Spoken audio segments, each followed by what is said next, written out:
बिहार में जारी voter list revision को लेकर विपक्ष के साथ साथ अब एनडीए के सहयोगी दल भी कहीं न कहीं सवाल चुनाव आयोग पर उठाने लगे हैं, जिससे राजनीति गर्मा गई है।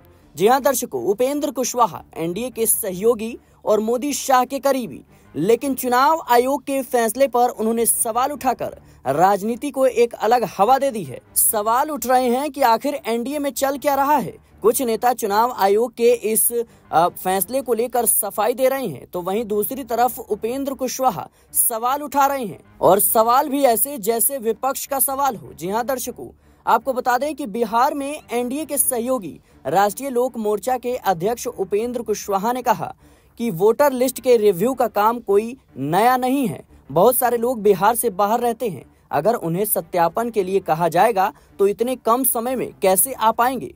कुशवाहा ने कहा कि बहुत सारे लोग ऐसे हैं जिनके पास कोई दस्तावेज नहीं है। ऐसे कई लोग हैं जो कभी स्कूल नहीं गए हैं, तो मैट्रिक पास होने का सवाल ही नहीं उठता।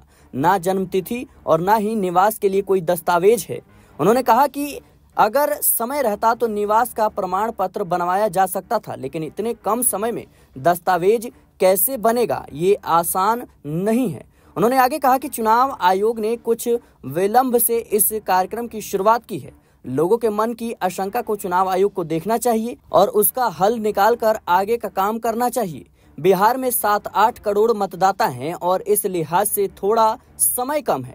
बता दें दर्शकों कि उपेंद्र कुशवाहा ने आगे कहा कि मतदाता सूची के रिवीजन में किसी वैध मतदाता का नाम नहीं कटना चाहिए। मतदाता सूची में यदि कोई फर्जी नाम जुड़े हैं तो निश्चित तौर पर कार्रवाई होनी चाहिए, लेकिन जो वैध मतदाता हैं उनके नाम नहीं कटने चाहिए। और विपक्ष भी कुछ ऐसा ही सवाल उठा रहा है। विपक्ष का साफ तौर पर कहना है कि इतने कम समय में इतना बड़ा कार्यक्रम कैसे होगा। चुनाव सर पर है, लेकिन चुनाव आयोग ने हड़बड़ी में यह कदम उठाया। आरजेडी तो सुप्रीम कोर्ट का रुख कर चुकी है, और ऐसे में उपेंद्र कुशवाहा जिस तरीके से चुनाव आयोग के फैसले पर सवाल उठा रही हैं, ऐसे में एनडीए में घमासान मच सकता है। मोदी शाह के लिए बेचैनी तो है ही, लेकिन नीतीश कुमार के लिए भी ये कोई अच्छे संकेत नहीं है, क्योंकि इसको लेकर कई तरह के अब कयास लगाए जा रहे हैं।